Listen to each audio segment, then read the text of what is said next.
Halo teman-teman semua, selamat datang di Aitra Learning Center FM.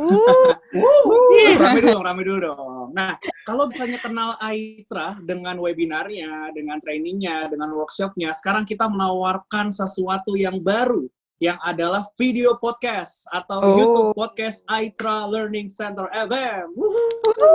Yes, keren banget. Heboh lagi. Gila, heboh lagi. Yoi. Nah, biasanya kan Aitra Learning Center itu kalau bawain pelatihan biasanya formatnya paling sering kan offline ya kan. Offline. Webinar juga. Dan topiknya biasanya itu psikologi, terutama psikologi positif. Nah, hari ini kita mau menghadirkan sesuatu yang spesial untuk teman-teman yang spesial juga. Kita hari ini akan membahas tentang kuliah. Jadi kita tidak cuma ngomongin kayak psikologi kayak biasa, kita akan lebih sharing di sini ya. Kita sharing santai bertiga ngobrolin pengalaman kita bertiga yang seru banget, banyak lika-liku kehidupannya. Pasti akan seru banget teman-teman. Nah, jadi sekarang mungkin saatnya kita memperkenalkan diri dulu kali ya. Boleh. Gitu. Oke, dari gue dulu boleh teman-teman ya. Silakan. Halo teman-teman semua, nama gue Andri. Gue lulusan psikologi dari Atmajaya. Waktu kuliah kesibukan gue paling banyak adalah kuliah, ya iyalah. Terus organisasi paling banyak terlibat dalam kegiatan training seperti itu. Ada ospek dan ada training lain. Terus selain itu gue juga punya kesibukan ekstra, gue ngelesin piano dan kadang-kadang ikut lomba cerdas cermat gitu. Asik deh pokoknya kuliah gue. Gila. Dengar-dengar nih, Andri kalau di kuliah tuh ada fans clubnya gitu. Ada, namanya Andri Holik. Kenapa dibawa ke sini? Oke. Jadi FYI teman-teman banyak adik-adik kelas yang sangat ngefans banget sama seorang Andri Saputra. Gila, keren banget nggak tuh sampai ada fansnya cuy. Hardcore garis keras banget. Yoi, nggak main-main loh. Betul. Oke, siapa selanjutnya nih? Lihat dulu apa gue dulu? Lihat dulu. Boleh. Halo semuanya, perkenalkan nama aku Lianita Putri. Biasanya dipanggil Lia.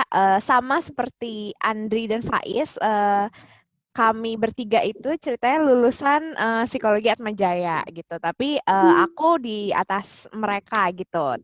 Dan selama kuliah aktif di organisasi juga, terutama organisasi di pelatihan-pelatihan, kemudian rajin jadi asisten dosen juga gitu untuk beberapa beberapa mata kuliah. Jadi ada hari-hari di mana yang lain teman-teman sudah pulang gitu ya, kemudian saya dengan dosen saya masih di ruangan dosen gitu ya, sibuk menilai paper mahasiswa. Seperti itu. Luar biasa. Selain di kuliah aktif ASDOS juga, kemudian di luar perkuliahan juga aktif organisasi di gereja juga sih, gitu. Komplit banget ya Is ya. Pakai lengkap. Mantap. Organisasi mantap, ASDOS juga. Di luar juga aktif. Kita aktifan sempurna lah.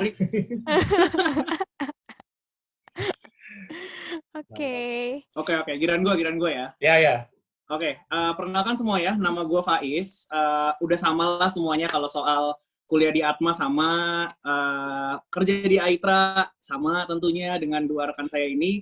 Bentar, gue lagi mikir ciri khas gue apa ya pas kuliah ya? Oh, mungkin salah satu yang bisa dibilang ciri khas adalah gue adalah ambis organisasi, cuy. Sebagai buktinya, gue pernah kekunci di lantai 6 gedung di kampus gara-gara gue ngurusin organisasi sampai malam dan orang nggak tahu kalau gue masih di atas. Jadi gue harus turun tangga gitu. Terus perlu nelpon satpam untuk dibukain juga gerbangnya. Ya gitu deh. Yang itu cuma buat ngurusin gitu organisasi. Enggak, kayak bangga gitu kekunci ya, kayak seneng gitu kan. Maksudnya itu kan menunjukkan dedikasi hardcore gua terhadap organisasi di kampus gitu. Baik. Sebagai penjelasan dikit, organisasi yang gue ikutin pas kuliah itu adalah gue ikut di dalam ospek fakultas. Kebetulan di tahun terakhir gue menjadi ketua di ospek fakultas psikologi. Terus pernah juga tergabung di BPM fakultas. Asdos sama, gue juga pernah jadi Asdos, cuman gue tidak tertarik dengan Asdos statistik, jadi gue cari Asdos yang lain. Karena dua rekan saya ini Asdos statistik, guys. Jadi kita dosen yang sama bahkan. Betul. Nah, jadi gue Jadi gue punya jalan ninja gue sendiri ya, gue cari tempat lain aja. Oke, cukup. Kayak perkenalan kita terlalu panjang. Jadi kita langsung masuk aja ke intinya kita mau sharing tentang apa ya. Cuman gini, Dri sama Li. Kalau kita ngebahas soal sharing kuliah, buat teman-teman yang denger nih kan, kita nggak tahu nih yang mendengarkan nih baru masuk kuliah, apa udah jauh kuliahnya, apa bahkan masih SMA. Jadi kayaknya gue pengen mulai diskusinya dengan ini deh, dengan pertanyaan, kalau menurut lo berdua, by pengalaman lo, apa sih yang paling membedakan antara kuliah sama pas dulu lo di SMA lah at least? Apa sih yang beda kalau menurut lo? Gue dulu. Boleh. Yang paling beda, selain kita nggak bahas yang cuma nampak di luar kayak pakai seragam apa enggak ya, tapi betul, cara pasti, kegiatan, pasti. Siapa tahu dia nggak tahu gitu kan. Wah.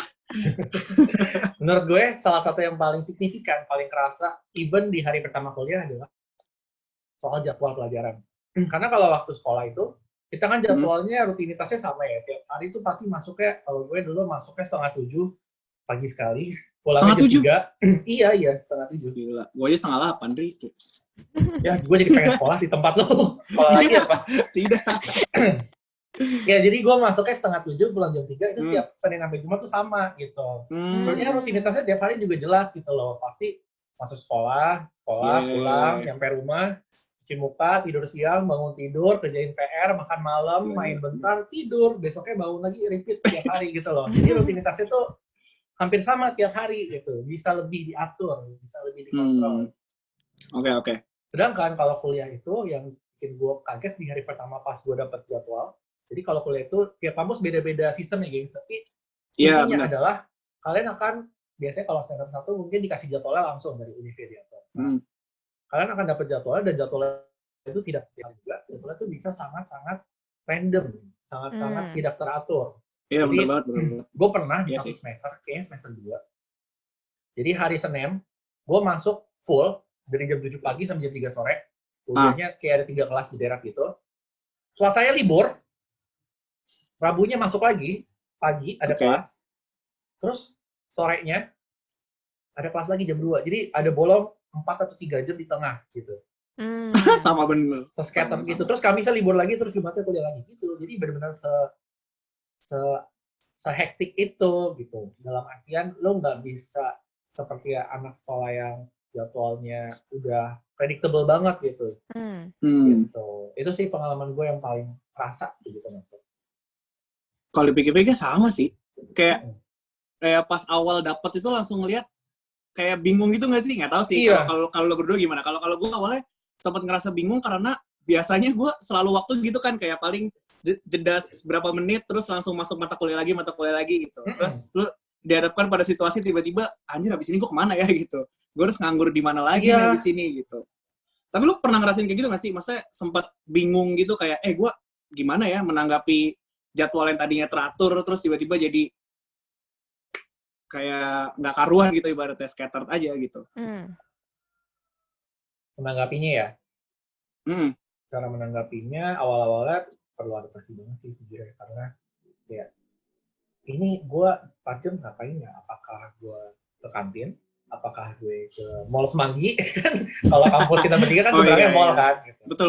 Apa kita tidur di perpustakaan, banyak pilihan gitu loh. Tapi yang pasti kalau pulang terus berangkat lagi kan nggak mungkin gitu ya. Karena rumah saya jauh gitu. Jadi beberapa hal yang gue lakukan adalah ya kadang istirahat kalau memang perlu istirahat. Terus kalau enggak ya nugas gitu, buka laptop, cari meja gitu. Kadang-kadang kan ada meja nganggur. Atau kadang-kadang ya geleperan aja gitu di lantai, buka laptop gitu. Oke, awal-awalnya. Iya sih. Iya. Sama sih. Oke, ada lagi nggak? Apalagi ya kira-kira ya? Menyangkut si jadwal tadi ya, iya sih berasa banget. Dulu tuh ngerasanya kayak hidupnya tuh lempeng dan ya udah tinggal mengikuti jadwal yang ada gitu. Sementara kalau udah masuk masa kuliah, bahkan kita sendiri kan yang harus ngatur jadwalnya gitu. Bahkan kalau lagi ganti semester, kita sendiri yang milih sebenarnya. Misalnya kita di semester ini harus ambil mata kuliah A, B, C, D.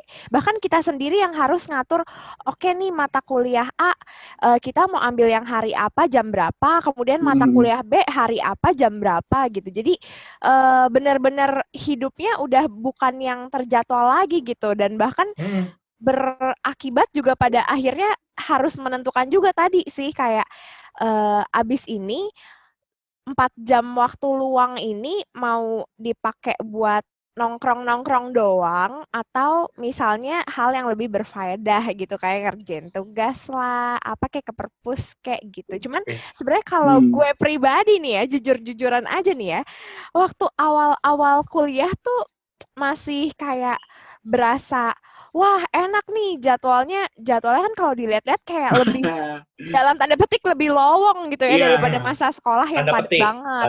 Tanda petik. Tapi jangan salah Esmeralda dan Ferguso gitu ya.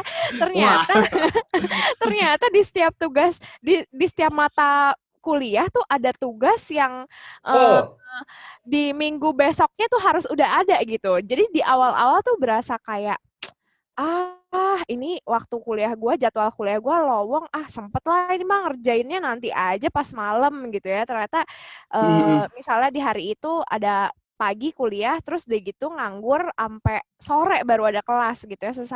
Selesai kelas sore udah tepar gitu, terus baru inget, oh iya ya belum ngerjain tugas loh. Besok kumpul lagi ya, biasa kan gitu tuh kalau awal-awal. Iya. Deadline-nya bisa cepet gitu kan. Di awal-awal banyak nyesuaiin di area sana sih kalau gue ya. Terkait jadwal ya. Ya, gue mau nambahin dikit deh terkait tadi kan Lia bahas soal mata kuliah. Jadi menurut gue ini hal yang menarik juga yang membuat kuliah itu beda dengan kuliah itu beda dengan sekolah. Kalau kuliah itu kita pakai satuan namanya SKS, kepanjangannya satuan something lah pokoknya kepanjangan. Maaf, udah lama, udah lulus sombong dikit. Satuan kredit semester, Andri. Intinya SKS itu tuh satu SKS itu artinya 50 menit belajar di kelas. Ini kalau versi di tempat kita ya, tapi prinsipnya gue yakin sama di tempat lain. Sama.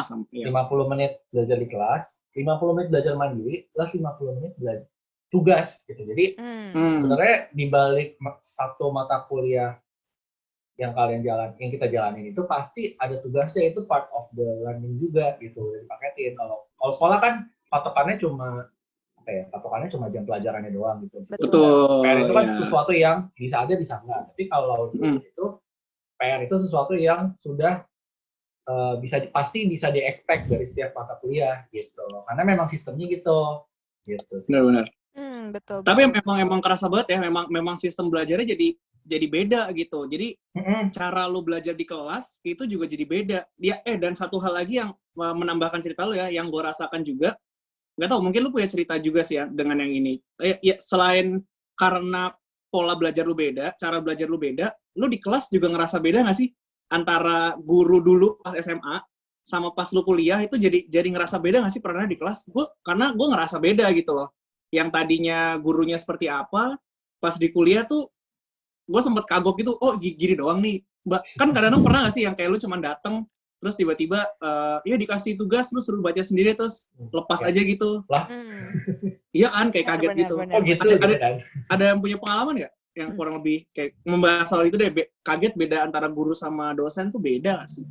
Iya. Kalau gue sendiri ngerasa, bener sih, ada perbedaan banget sih antara dulu di SMA belajarnya sama guru, sekarang ada dosen gitu. Kalau mungkin dulu waktu SMA yang namanya guru, mereka tuh ngajar sambil make sure benar-benar bahwa anak-anaknya tuh dapat nilai tuh di atas KKM. Kalau misalnya ada anak yang di bawah KKM nilainya, pasti mereka langsung kayak oke, kita ada remedial ya untuk ulangan tertentu gitu. Betul. Sementara kalau misalnya di kuliah nih, kalau yang namanya dosen, kayaknya jarang banget gitu ya yang ada namanya remedial gitu. Kalau misalnya kelas, gue juga nggak pernah. Ada tapi jarang sih. Ada sih, gue pernah sih sekali kayaknya. Tapi jarang sih. Jadi ketika nilai lu beneran jelek di bawah KKM gitu ya, nggak di bawah, pokoknya jelek gitu ya. mohon maaf sekali nih nggak ada kesempatan kedua istilahnya untuk si ulangan itu sayangnya. Betul. Kalau misalnya nilai lu jelek-jelek terus ya udah mau nggak mau lu mengulang mata kuliah yang sama di semester berikutnya. Yang jangan-jangan nih punya konsekuensi bahwa ada loh teman-teman mata kuliah yang sifatnya tuh berjenjang gitu. Jadi ketika Betul. kamu gagal di mata kuliah ini, kamu nggak bisa ambil mata kuliah berikutnya gitu. Jadi si mata kuliah yang pertama Iya, ini jadi benar-benar. syarat gitu. Dan kalau dipikir-pikir di Fakultas Psikologi tercinta kita ini ada mata kuliah yang kayak gitu kan. Dan itu tuh Banyak. berimbasnya pada sampai semester akhir loh gitu. Betul. Nggak cuman 1-2 semester doang gitu. Jadi si dosen ini bukan lagi sebagai pribadi yang di kelas akan memastikan kalau misalnya kamu dapat nilai jelek ya udah yuk kita ulangan lagi, remedial lagi, nggak gitu.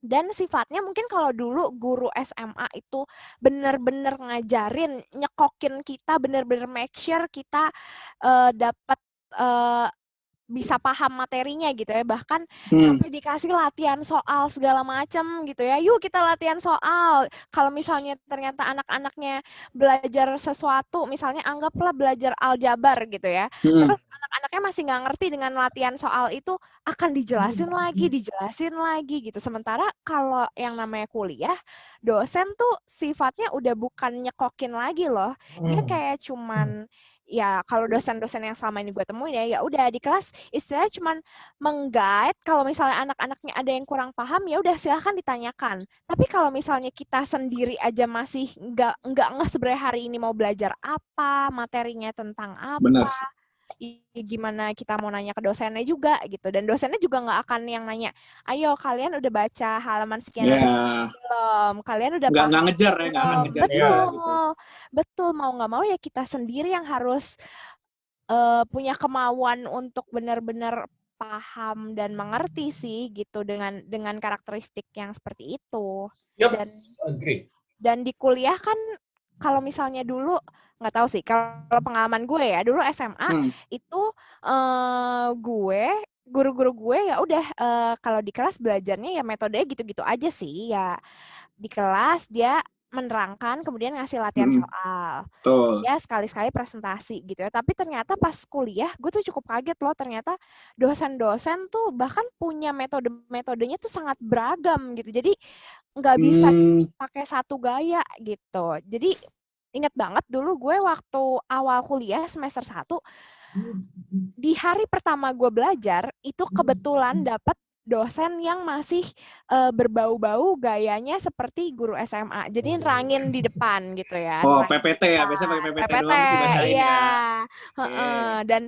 Dan jelas juga gitu. Kemudian pas dia ngadain kuis, ya kuisnya beneran kayak ulangan gitu loh. As long as lu hafal, lu dapet nilai bagus. Jadi kayak pertama-tama gue kuliah, gue kayak merasa aman nilai gue kalau begini, gitu ya? easy gitu ya. Nah, karena akibat Ya, kecongkakan, akibat kecongkakan ini ya, akhirnya menerima azab ya, bukan azab juga sih. Ternyata dipertemukan bahwa dia hanya satu dari sekian banyak dosen gitu. Jadi sekian banyak dosen lainnya ternyata punya metodenya beda-beda. Lu pernah ketemu dosen ngajar gimana aja, Andri dan Faiz? Gua kalau pas semester 1. Oh ya, Andri. Sorry, gue dulu bro. Nggak apa-apa. Kalau gue semester 1 juga menemui hal yang sama sih, dosen yang bervariasi gitu. Tapi ada sih mata kuliah yang banyak dosennya presentasi dulu di awal, karena emang materinya teori gitu kan. Kalau materi teori ya pasti dosennya mau jelaskan di awal juga gitu. Tapi ada materi yang langsung, oke, anak-anak bagi jadi 5 kelompok sekelas gitu. Terus bagi kelompok, terus oke, kita akan belajar ini selama semester ini. Jadi biasanya itu dosen kalau di awal semester kan ada namanya rencana pembelajaran semester. Mungkin tiap kampus istilahnya beda-beda. Tapi intinya ada kayak semacam planning di setiap minggu kuliah itu kita mau ngapain, belajarnya apa. Harapannya dosen adalah supaya kita bisa prepare. Jadi kita tahu, oh di minggu ini kita akan belajar ini, checkpointnya ini, bahannya dari sini gitu. Yes. Jadi biasanya memang pertemuan pertama mata kuliah apapun secara umum kalau di Atmajaya adalah dijelasin dulu tuh sama dosen, kita minggu ini belajar ini, minggu depannya belajar ini, terus nanti kita akan ada tugas presentasi misalnya, tugas presentasi di minggu sekian, nanti kelompok A di minggu kesekian, kelompok B di minggu kesekian, seperti itu, atau variasi-variasinya gitu. Nah, jadi menurut gue bener banget sih yang tadi bilang, jadi tiap dosen itu beda gaya mengajarnya, karena tergantung mata kuliah juga kadang-kadang ya, karena ada yang teoritis, ada yang praktek gitu. Tapi yang sama, hampir sama dari semua dosen yang gue ingat pas semester 1 adalah semuanya di awal jelasin dulu tuh. Mereka tuh tiap minggunya ngapain gitu. Jadi memang ekspektasinya ya kalau yang gue tangkap waktu gue masuk semester 1 itu adalah, oh gue tuh harus belajar ini berarti ya, gue harus ternyata kalau minggu sini harus gini gitu ya. Gitu. Itu sih yang gue rasakan gitu. Bener sih. Dan di hari pertama gue kuliah juga itu ya hal pertama yang dijelasin dosennya sih, kayak langsung dijebreng kan, biasanya bentuknya tabel panjang gitu. Terus biasanya sih kita dapat kopiannya, jadi kita bisa nge-track gitu tiap minggunya akan ngapain. Dan dosen memang bilang, ya kalian harus siap dengan setiap minggunya saya akan belajar kayak gini. Dan yang menariknya adalah ngajarnya tuh kan kalau tadi ada yang bilang PPT, terus kayak bacaan, bahwa materi bacaan gitu. Gue bahkan pas hari pertama itu langsung disuruh buat kelompok-kelompok kecil, cuy. Langsung buat kelompok-kelompok kecil, terus langsung suruh diskusi. Dan gue kayak kaget, kita belum belajar apa-apa, langsung disuruh diskusi gitu loh. Jadi itu aja udah menunjukkan kalau mandiri dari lo sendiri sebenarnya, keaktifan lo di kelas, bagaimana lo mau ngejar materinya, lo perbanyak ilmu lo sendiri, yaitu lo sendiri ya di tangan lo. Dosen tuh kalau bahasa gue apa ya? Memfasilitasi doang kali ya kerjaannya ya. Jadi kayak di guide gitu, abis ini lo akan kesini. Tapi buat ngisinya, kebanyakan ya porsinya tergantung niatan lo sendiri sih selama kuliah gitu. Benar. Kalau gue menganalogikan kayak lu makan gini, kalau pas SMA tuh lu kayak makan di restoran. Ya, ini kan ini gue banget ya, kayak hal yang menempel, hal yang menempel di diri gue banget ya. Kalau misalnya guru waktu kita sekolah itu kayak kita makan di restoran gitu, di mana kayak ya udah nih kokinya akan langsung masak, kemudian dia yang nyiapin bahannya, dia yang masak, kemudian dia yang menyajikan gitu, kita tinggal ngunyah gitu kan. Kalau misalnya di kuliah, gue ngerasanya kita tuh kayak lagi ikut lomba Master Chef gitu loh, dan dosen-dosen ini adalah si juri-jurinya itu gitu. Jadi dia tinggal bilang bahwa kita akan masak ini dan kalian tuh butuh bahannya A, B, C, D gitu. Cara masaknya seperti ini ya gitu. Tapi dia nggak langsung nyodorin ke kita, sehingga pada akhirnya ya udah kita yang harus cari bahan sendiri. Betul. Kita yang benar-benar harus kalau mungkin waktu dulu pas sekolah latihan soal udah disediain gitu ya, misalnya pas lagi kuliah ya lu yang cari latihan soalnya sendiri gitu. Jadi itu sih cukup beda sih. I see. Betul. Analogi yang menarik sih, apalagi soal ahli makanan. Tapi kan tadi kita udah ngomongin, bentar, kita kan sejauh ini yang gue tangkap kan kita udah nyebutin soal jadwal yang beda ya kan, jadwal beda-beda, dari gurunya beda, dari guru dan dosen juga beda-beda. Menurut lu dalam proses belajarnya di dalam kelasnya itu ada yang beda nggak sih lo rasain? Ada nggak ya? Proses belajar dalam kelas ya.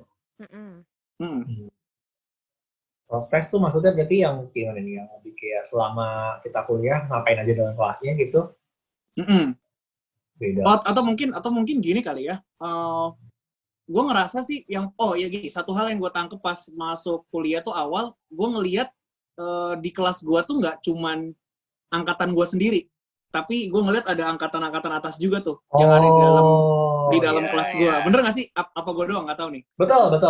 Ada langsung ada seniornya gitu, dan bahkan pas awal kan tadi gue sempat cerita ya, kayak langsung dibuat kelompok, langsung diskusinya campur gitu antar, ya gue nggak peduli angkatan berapa, yang penting kita di kelas yang sama ya kita diskusi. Kayak itu beda deh dari pas kita di SMA nggak sih?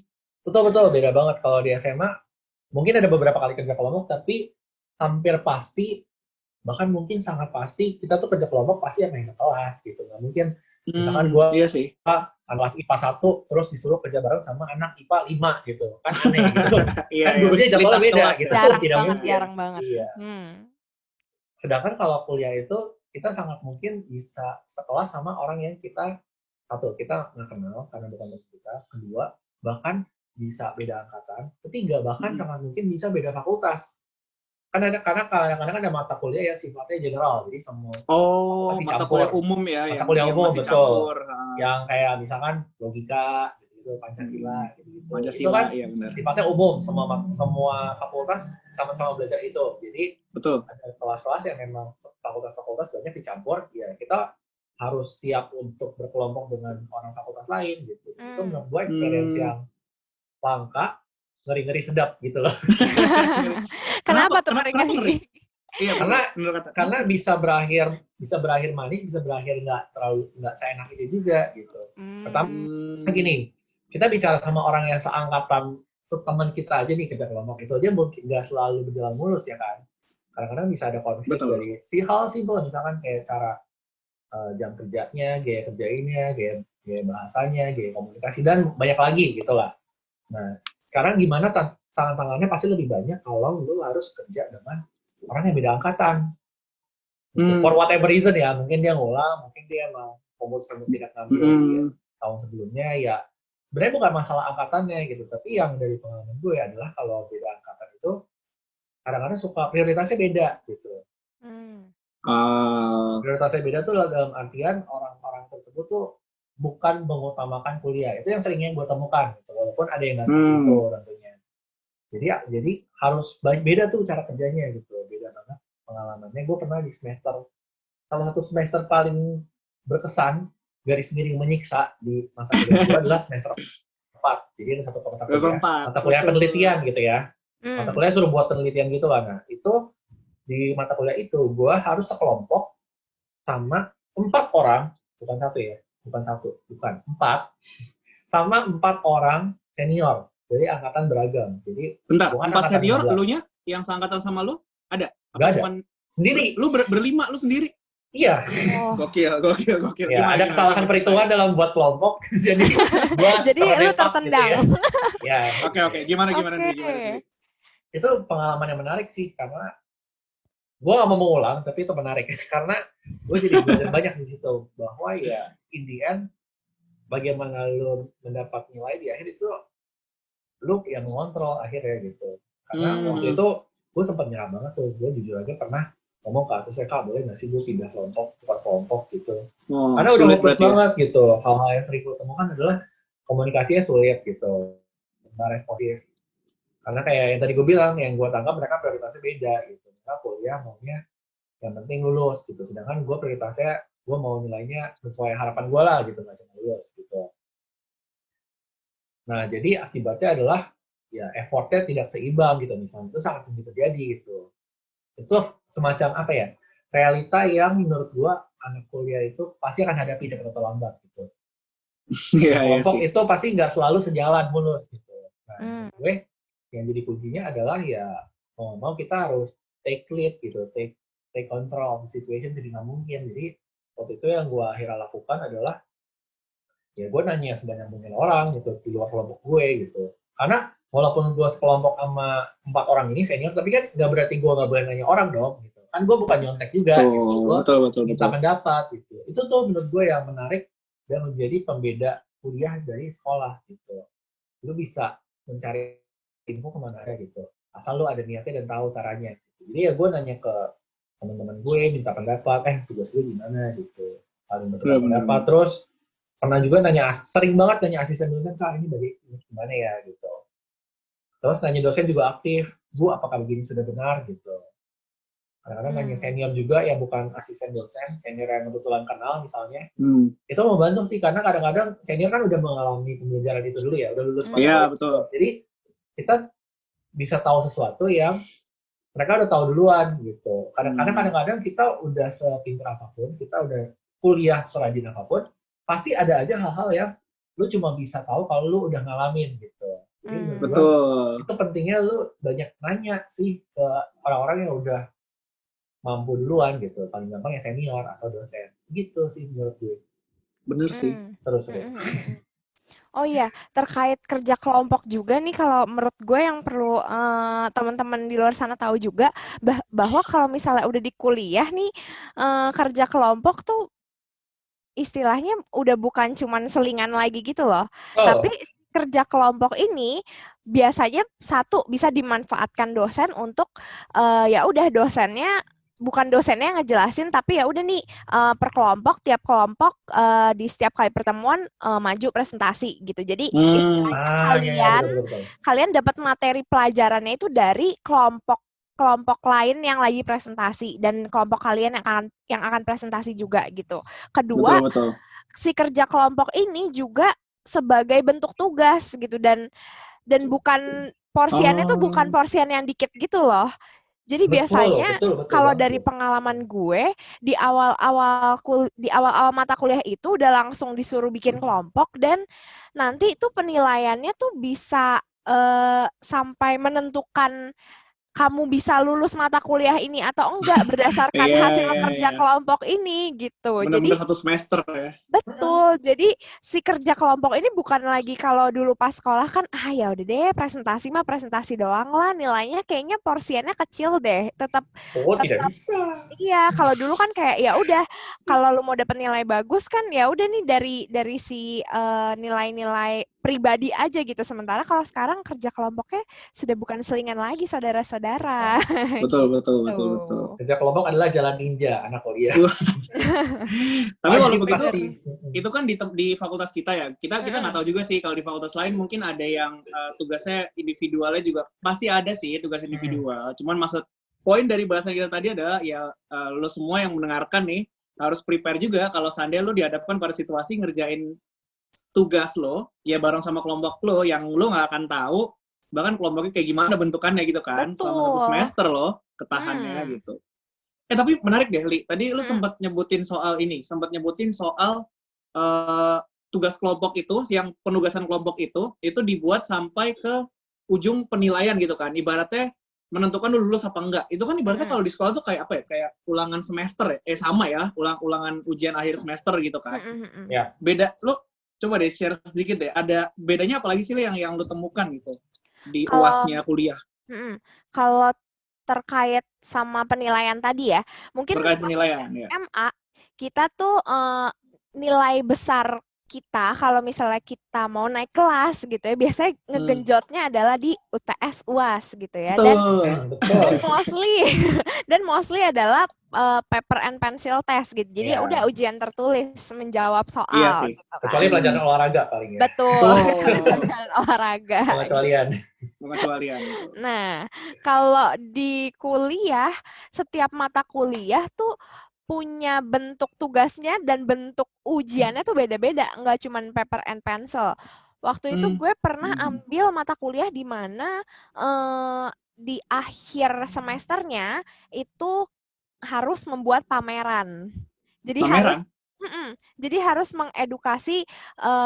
Waktu itu ambil mata kuliah tentang manajemen stres. Jadi kita pada akhirnya di akhir kuliah itu harus mengadakan pameran yang isinya adalah stand-stand di mana memperkenalkan orang-orang strategi-strategi untuk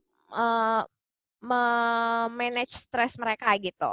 Terus ada juga UTS dan UAS di mana kita ngelakuin penelitian beneran. Ini belum skripsi gitu ya, belum tugas akhir, tapi di tengah-tengah memang sudah harus bikin penelitian dulu. Kemudian ada tugas-tugas yang mengharuskan, mungkin karena ini kita ambil psikologi gitu ya, jadi kita beneran cari kasus real orang yang punya gangguan psikologinya tuh di real seperti apa gitu. Jadi beragam bentuk tugasnya. Jadi kalau gue pikir-pikir ya, dulu tuh waktu SMA, bahkan maksudnya kita dari SD sampai SMA kan terbiasanya istilahnya kalau mau dapat nilai bagus, mau dapat nilai 100, ya udah tinggal rajin-rajin aja. Buka buku, betul. Ngafalin sampai mentok gitu ya. Terus udah gitu ya kalau untuk ilmu-ilmu eksak yang macam hitung-hitungan ya udah sering-sering aja latihan soal gitu. Jadi kayak berasanya oke, dengan gue membaca buku, dengan gue rajin stabiloin buku gue akan langsung otomatis nilainya tuh bagus gitu. Kalau dulu tuh pas sekolah pemikiran gue tuh seperti itu. Sementara ketika masuk ke kuliah, kayaknya tuh gue udah rajin ya baca buku, stabiloin buku gitu. Gue tuh membandingkan diri gue dengan teman-teman gue, buku gue udah cukup berwarna, jauh lebih berwarna dibanding mereka gitu ya. Tapi ternyata pas dapat tugas yang bentuknya bukan paper and pencil tadi, yang bentuknya bukan menjawab pertanyaan tadi, akhirnya menemukan tantangan tersendiri gitu. Jadi kayak, oh ternyata buat gue dapet nilai bagus tuh nggak cukup loh cuman ngafalin teorinya doang. Karena ketika lu Benar cuma sih. asal mentok teori, tapi ketika lu dihadapkan pada kayak tadi mata kuliah di mana gue harus beneran turun ke lapangan gitu ya, ya itu beda Hmm. lagi gitu. Nggak cuman bisa jago ngafal sama dengan nilai lu otomatis bagus. Ada banyak hal di luar sana. Iya. Gitu. Setuju, setuju, setuju. Lu punya pengalaman serupa nggak? Banget sih. Memang kuliah tuh, itu juga menurut gue hal yang beda banget. Bahkan kadang-kadang, kan di awal, jadi gue cerita itu di awal kan biasanya suka jembrengin itu kan, RPS, rencana pembelajaran Hmm. semester. Itu tuh kita bisa tahu tuh setiap tugas itu nilainya berapa persen bobotnya. Dan Hmm. Oh kadang-kadang iya benar. ada satu mata kuliah nih, mata kuliah tingkat akhir namanya, kalau di psikologi, konstruksi tes psikologi gitu. Gue ingat banget Is semester berapa kesukaan tuh, Andri semester. fix. Iya, kesukaan gue. Tapi bukan itu intinya adalah dia tuh penilaiannya unik menurut gue karena UTS sama UAS itu sama-sama laporan penelitian dan bobotnya tuh like UAS tuh 40%, hampir setengah loh teman-teman, hampir Betul. setengah. Dan nilai UTS-nya tuh juga semacam progres laporan kayaknya 30% gitu. Jadi total nilai yang didapatkan dari laporan yang dibuat satu semester itu 70% gitu loh. Sedangkan nilai dari teori itu cuma sisanya doang, like kayak 30% doang gitu loh. Jadi Lebih kecil. jadi kalau kita paham teorinya doang pas kuliah itu udah ada banyak mata kuliah yang itu gak cukup gitu karena lu harus tahu bagaimana cara menerapkan teorinya gitu. Lu harus tahu bagaimana aplikasinya. Lu gak cuma boleh tahu Betul. kata buku A ini, kata buku B begini. Jadi akhirnya jawabannya gini. Tapi lu harus bisa menuangkan itu menjadi prakteknya gimana, terus melaporkan dengan baik, itu baru dinilai kadang-kadang. Jadi memang itu menurut gue salah satu manfaat paling berharga buat gue sih dari kuliah, belajar untuk penerapan. Karena kalau teori doang, ya lu ngapain kuliah gitu loh, bisa kasarnya kan gitu kan, lu bisa baca aja blog dimanapun lu baca website, lu baca Wikipedia sehari 8 jam gitu, bisa juga gitu, lu paham teori, cuma yang menurut gue nggak bisa didapatkan atau sulit didapatkan kalau lu nggak kuliah adalah pengalaman praktek dan bimbingannya itu sih. Setuju. Menurut gue itu sih, menurut gue itu salah satu spesialnya kuliah ya. Kalau lu refleksi balik ya, dari lu jenjang SD sampai SMA itu memang kayaknya lu jago teori, lu akan selalu top di atas gitu. Cuman kuliah tuh game changer aja gitu, kayak beda tiba-tiba. Dimana porsian teorinya ada, lu nggak bisa bohong porsian teorinya ada, tapi teori itu porsinya sedikit karena lu akan terus dipaparin sama di lapangannya gimana, lu dituntut untuk bisa aplikasinya, dan apa ya, banyak banget project base gitu ya kalau gue ngerasanya ya, disuruh bikin apa, bikin bareng kelompok lu ngapain, jadi itu sangat-sangat menjadi apa ya, poin baru sih ya di kuliah, dan itu pengalaman yang sangat berharga buat gue ya, ketimbang lu cuman hafal teori doang, karena experience-nya luar biasa gitu. Benar. Jadi memang kalau lu ngerjain tugasnya itu misalkan tugas kelompok nggak lancar, itu tuh benar-benar dakdikduk gitu loh. Kadang benar-benar tuh terancam nggak lulus. Betul banget. Kayak misalkan kalau tadi pengalaman gue yang pas gue tadi sekelompok sama senior itu benar-benar tuh gue tuh merasa terancam nggak lulus banget. Itu tuh mata kuliah gue paling terdakdikduk gitu. Karena gue tahu nilai tugasnya tuh totalnya gede gitu loh, nilai hafalan tugasnya. Sedangkan kelompok gue tidak semudah itu diajak bekerja sama. Itu tuh benar-benar suatu pengalaman yang akhirnya jadi nyambungnya jadi kepikiran terus gitu, jadi stres, jadi berpengaruh ke banyak hal lah gitu. Jadi memang kuliah itu setiap tugas itu harus dijalani dengan sepenuh hati sih, karena memang lu dinilai dari situ kemampuan lu mengerjakan tugas, kemampuan lu. Betul sih. Kalau di psikologi kemampuan lu wawancara misalnya, kemampuan lu melakukan penelitian dan kemampuan lain gitu. Jadi kerjakanlah tugasmu dengan sepenuh hati gitu, karena nasibmu bergantung di situ. Betul. Benar. Mau nambahin deh, tadi ngomongin soal belajar gitu ya. Jadi kalau yang gue dapet insight-nya gitu ya setelah melalui si proses panjang kuliah ini, jadi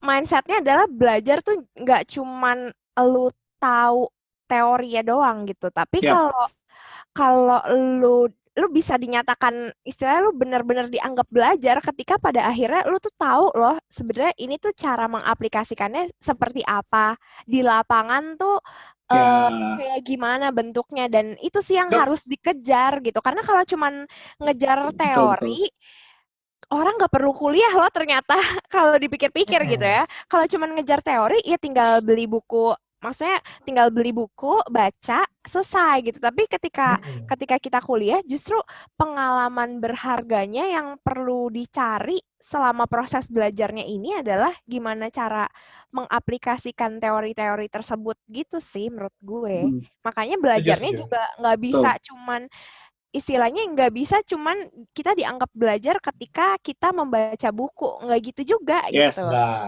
benar-benar. Karena menurut gua kuliah tuh memang jadi salah satu apa ya, persiapan lo untuk dunia kerja sih. Which is dunia Hmm, kerja kan lu sebenarnya nggak perlu banget, bukan nggak perlu banget. Porsian lo terkait teorinya kan lu sebenarnya lebih lebih pada aplikasinya lu sebenarnya bisa kerja nggak sih gitu kan. Ya. Bagaimana lu mm-mm. mengaplikasikannya. Jadi yang digodok itu adalah yang kayak gitu. Nah, sekaligus promosi, ya. Iya. kita Boleh, juga boleh. punya pembahasan soal itu di video-video yang lain. Jadi Mm-mm. stay tune aja dengan video kita yang selanjutnya. Yes. Ditunggu aja Betul. rilisnya, teman-teman. Mantap. Tapi balik lagi ke cerita yang tadi deh. Menurut Hmm, gue menarik. Jadi kan kalau gue lihat ya, tentunya akan terjadi banyak kejutan-kejutan pas lo awal kuliah kan. Semester mm-mm. satu, semester 2 mungkin lo paling ngerasain kayak, anjir ini beda nih dari yang gue tahu selama ini gitu. Lo Mm-mm. masih ngerasa kaget. Gue lihat nuansanya juga tadi banyak yang kayak masih perlu adaptasi tadi kalau gue minjem Banget. bahasanya Andri. Gue jadi pengen nanya deh, mungkin tadi udah ada beberapa yang disebutin sih, tapi mungkin Mm. bisa ditekankan lagi, apa sih masalah-masalah yang lu hadepin selama lu proses adaptasi ini di kuliah, pas awalnya masuk gitu? Gue dulu boleh ya. Kalau Mm-mm. Aja, gue, boleh, silakan. masalah yang paling utama adalah kehilangan balance pada jam istirahat. Karena Oke. banyak hal, misalnya nih, ini dari cerita-cerita tadi banyak yang ngaruhnya ke situ sih, dampak salah satunya yang paling kelihatan. Misalkan tadi soal jam kuliah yang random gitu acak-acakan. Mm. Akibatnya adalah kalau misalkan ngerjain tugas ya, jadi jam ngatur tugasnya itu agak sulit gitu ya. Jadi kadang-kadang di kampus kan kadang-kadang juga udah lelah gitu ya. Jadi di kampus kalau 3 jam nganggur ya kita nggak bisa efektif ngerjain tugas juga gitu. Mm. Yap.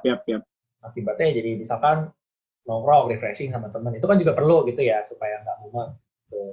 Begitu pulang tepar tapi gitu. Betul. Jadi ya menurut gue salah satu yang pasti kaget ketika baru masuk kuliah pasti adalah bagaimana mengatur istirahat gitu. Mengatur istirahat dan balance antara belajar dan personal life gitu. Itu Mm. pasti akan menantang sih pada awalnya. Gue pun juga gitu. Bener banget sih.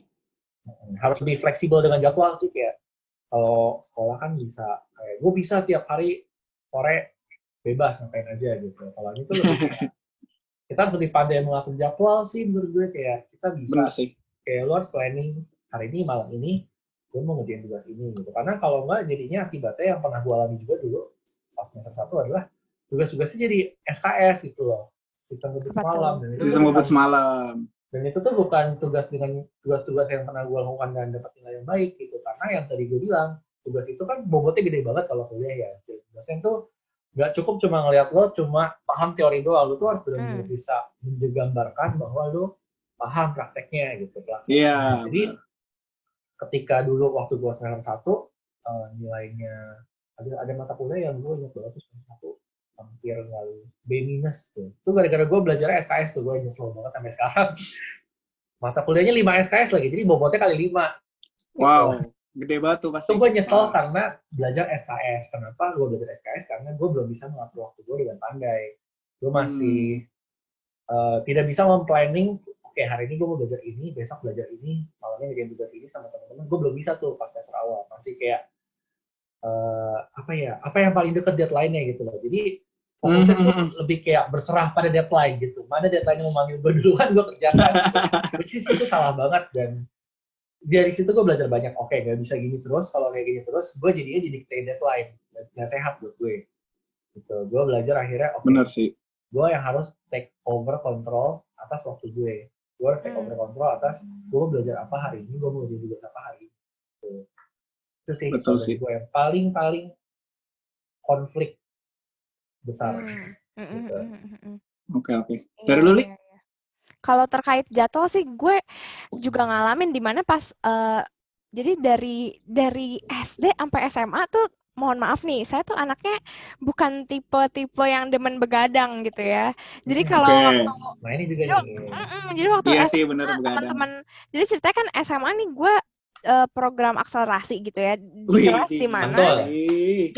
di mana Mantul. orang-orangnya tuh kan kayak kalau belajar tuh kayak beneran gitu ya, sampai begadang-begadang Ambis ya. gitu. Nah, terus gue bukan tipe yang bisa begadang-begadang gitu. Tapi karena pas awal-awal kuliah, terus kayak berasa, wah jadwalnya nih nyantai nih. Sehari cuman belajarnya nggak nyampe. Kalau dulu kan kayak sehari misalnya belajar, let's say bisa 6 jam gitu ya. Kalau sekarang Full. kan cuman 3 jam gitu. Tapi lupa tadi yang Andri bilang bahwa eh, mungkin SKS-nya iya cuman 3 jam di kuliah, tapi jangan lupa 3 jam di kuliah, 3 jam di tugas, 3 jam di belajar mandiri. Jadi sebenarnya 9 jam. 9 jam 9 gitu. jam. Lebih lama. Banyak ya. Betul gitu. Nah, terus udah gitu kayak karena berpikir bahwa jadwalnya santai nih nanti aja deh gitu ya. Terus ya udah gitu. Giliran hari H semua tugas-tugas harus dikumpulkan baru panik dan baru kayak ngerasain ya ampun, aku harus tidak tidur demi menyelesaikan tugas ini. Ya Tuhan, aku ingin tidur sekali gitu. Jadi berasa berasa di awal-awal tuh tadi sih karena benar-benar baru adaptasi kali ya. Jadi benar-benar kaget kayak Betul.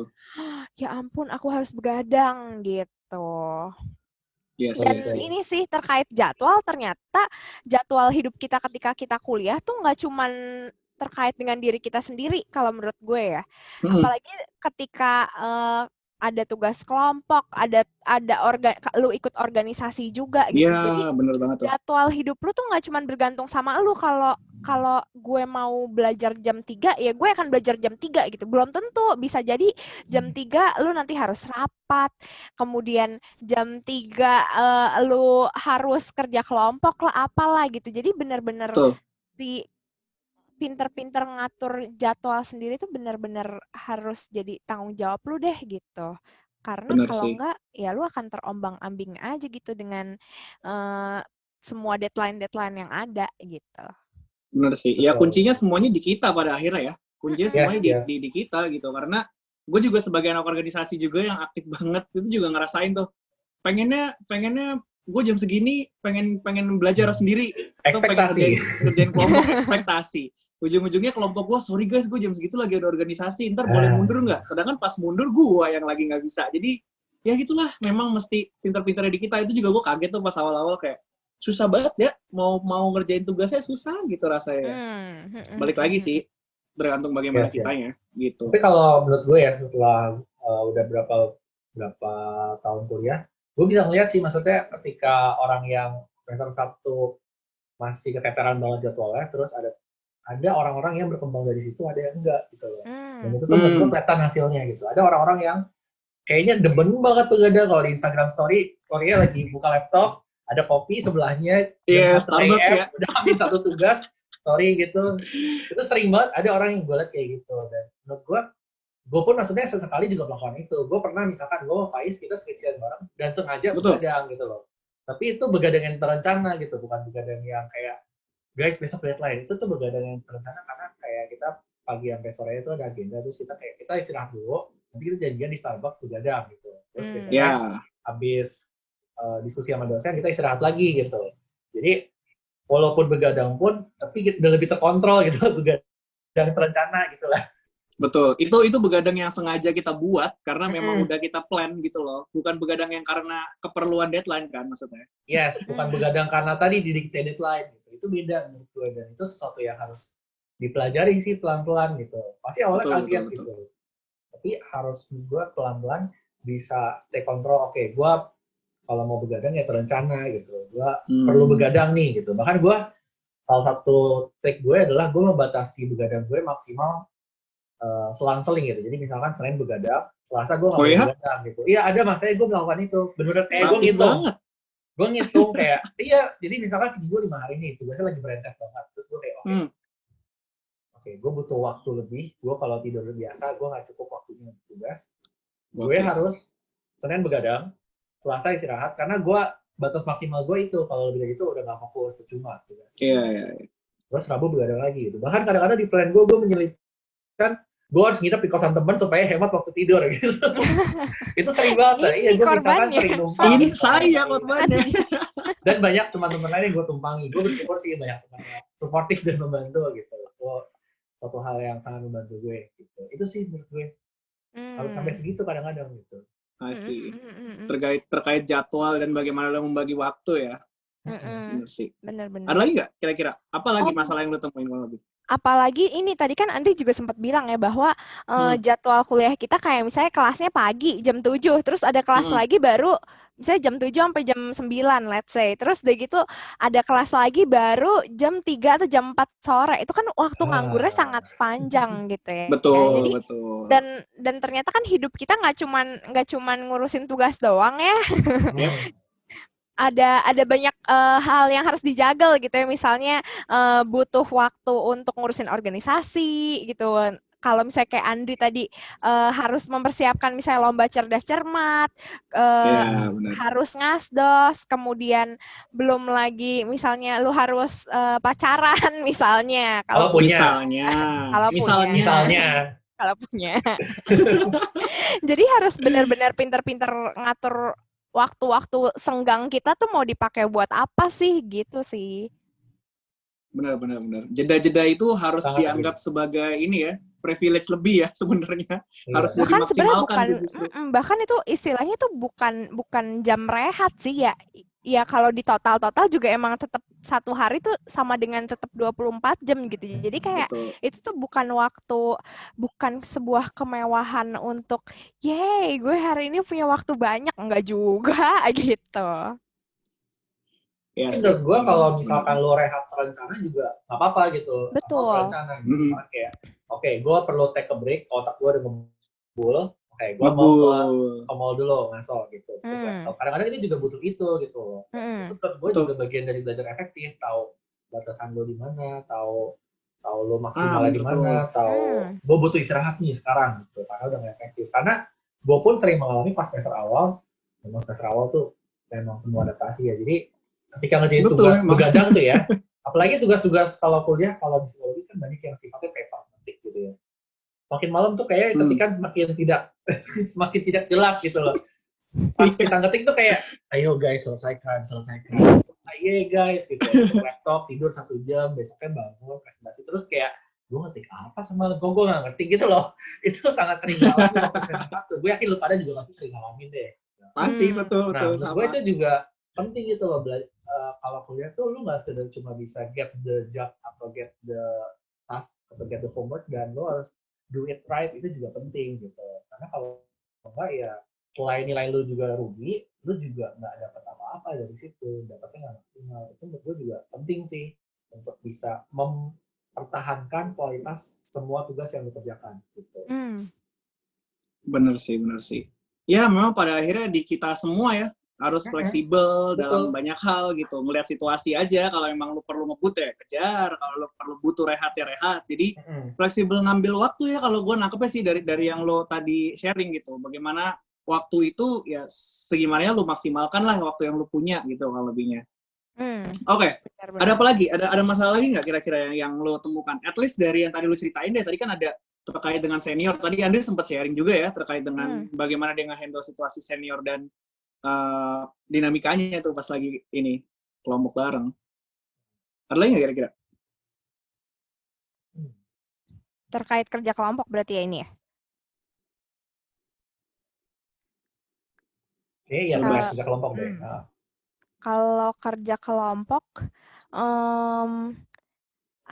kalau menurut gue, ketika lu pada akhirnya bertemu dengan orang-orang yang nggak lu kenal gitu ya, apalagi di awal-awal kuliah nih, mungkin kalau di awal kuliah ketika bagi tugas harus kerja kelompok kan belum tahu nih temennya tuh sebenarnya orang yang seperti apa, kemudian dia tuh cara kerjanya seperti apa. Nah, menurut gue itu sih hal-hal yang perlu dikenali ketika akhirnya harus mau nggak mau kerja bareng, kerja kelompok bareng gitu. Dan kemudian jangan bergantung sepenuhnya juga sama teman kelompoknya juga sih. Kayak kalau misalnya tadi misalnya berlima gitu ya, empat orang ini lo ngerasa kayaknya kerjanya nggak beres-beres, kerjanya kurang oke ya lu yang harus take the lead yang kayak tadi si Andri bilang gitu. Benar Jangan sih, pasrah dengan 4 orang ini. Kalau misalnya si 4 orang ini nggak jalan, terus masa lu mau ikut-ikutan nggak jalan gitu. Setuju. Tapi kayak harus kasih disclaimer dikit juga bahwa nggak semua kerja kelompok di kuliah tuh semenyeramkan itu kok gitu. Itu cuma kasus-kasus khusus yang kenapa kita ceritain karena memang berkesan, either berkesan positif atau berkesan gendeng seumur hidup gitu loh. Tapi nggak semua tugas kelompok tuh seperti itu. Banyak kok yang juga menyenangkan. Bahkan gue ada satu tugas kelompok di mata kuliah dari gue cerita konstruksi tes. Gue banyak nggak kenal sama teman kelompoknya karena walaupun sefakultas tapi diacak. Bahkan ada senior. Tapi gue dari awal udah kayak berkomitmen pada diri sendiri kayak bahwa oke, gue mau kelompok gue akur sampai akhir gitu.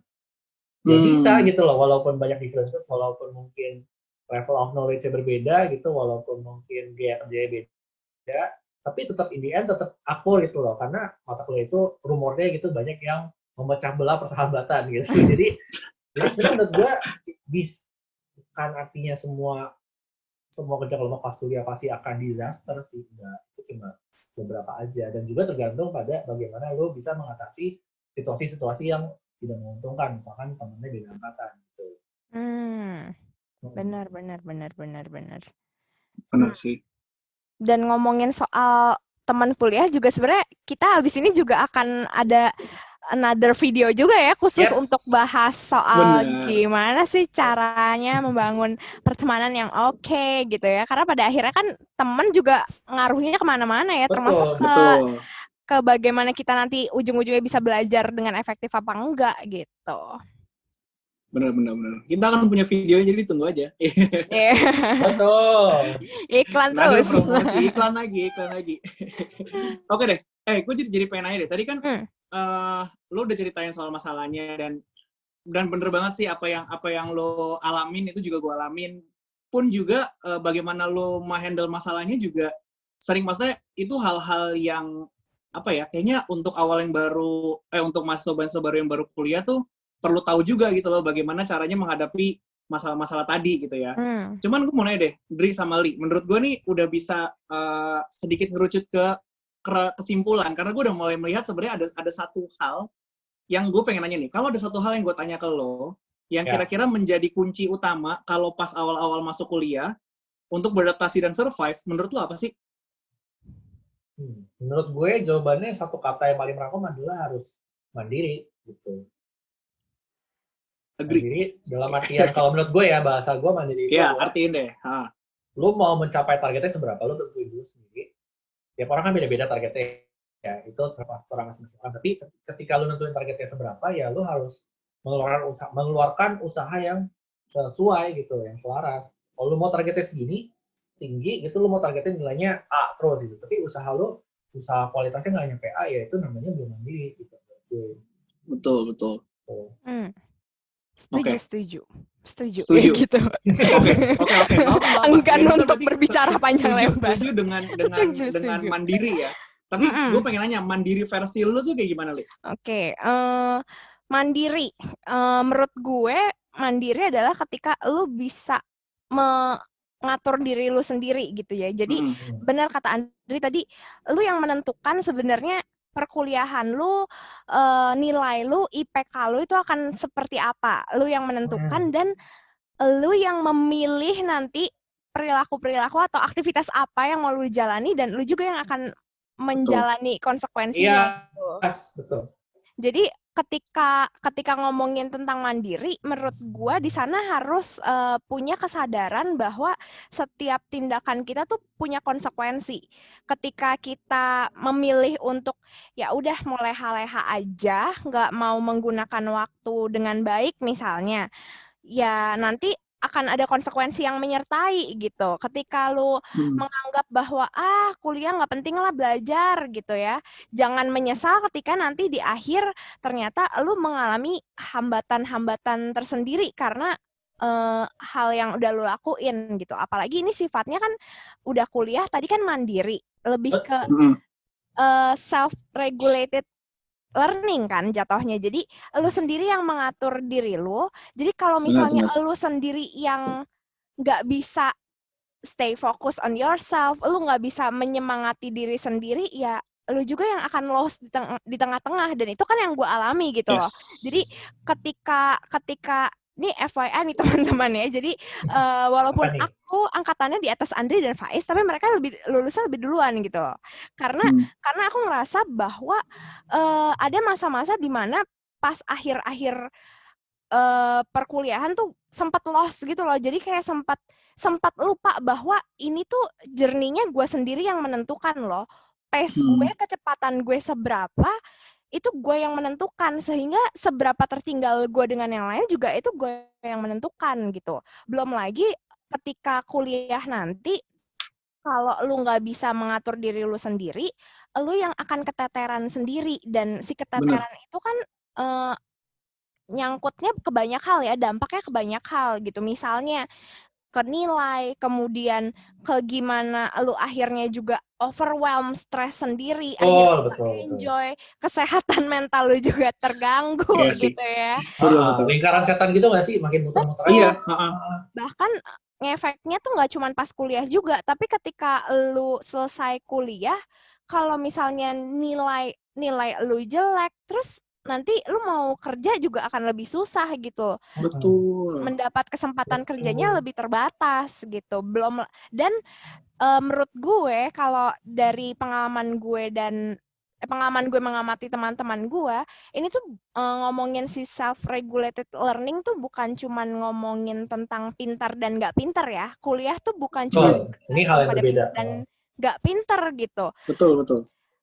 Lu bisa aja nih jadi anak yang pintar gitu ya, kemudian menerima beasiswa gitu, nilai lu maksudnya lu dianugerahi kapasitas otak yang baik gitu, tapi ketika lu nggak bisa mengatur diri lu sendiri, lu nggak bisa atur waktu lu nggak tahu prioritas lu, apalagi di luar sana kan banyak organisasi, banyak kegiatan. Bahkan kalau dari pengalaman teman-teman gue yang bahkan penerima beasiswa, mereka tuh di tiap beasiswa tuh mereka pun punya komunitasnya sendiri, acaranya sendiri yang wajib diikutin gitu. Jadi akan ada, selain belajar pun banyak aktivitas di luar sana. Kalau misalnya lu nggak bisa mengatur diri lu sendiri, lu nggak bisa meregulasi diri lu sendiri, ya jangan salahkan jangan salahkan orang lain, jangan salahkan dosennya, jangan salahkan tugas-tugasnya, kalau pada akhirnya lu sendiri juga yang akan keteteran gitu.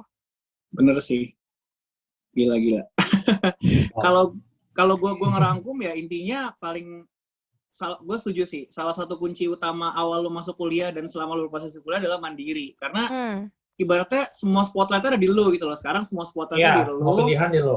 Semua dipilihan di lu mau ngapain gitu. Kalau tadi kata Andri kan, lu yang set targetnya, lu sendiri yang ngambil itu, targetnya mau kayak gimana, cara mencapai targetnya. Terus Lia juga tadi udah sempat ngomongin soal konsekuensi, lo harus siap dengan semua konsekuensi yang lo ambil gitu kan sama kuliah gitu. Jadi gue sih ngelihatnya gini, kalau lo selain lo mandiri, dan salah satu part di dalamnya menurut gue adalah mengenal diri lo sih. Kayak lo harus tahu lo pengennya apa, lo bisanya segimana, lo maunya kayak gimana, yang mana akan nentuin lo mau ngambil apa. Dan kalau lo rasa lo nggak bisa ngambil itu, jangan lo paksain. Karena menurut gue, kalau lo nggak tahu batasan limit dalam diri lo, bye-bye sih kuliah lo, fix banget sih. Lo kan kebanyakan ngambil aktivitas, kebanyakan ngambil organisasi, atau apapun lah yang tambahan-tambahan di luar kuliah, yang memang menarik sih, tapi kalau nggak lu ukur, lo sendiri yang nyungsep menurut gue sih. Betul. Gitu sih. Memang mandiri menjadi kunci utama ya, kalau buat kuliah gitu. Oke. Sip, kayaknya kita udah mau sampai di kesimpulan nih, kita udah mencapai satu kesimpulan di mana ya, mandiri adalah kunci untuk lo bisa beradaptasi dalam kuliah, gitu ya. Yes. Lia sama Andri, sebelum gue tutup, ada yang mau memberikan tips, komen, kata-kata apapun sebelum menutup?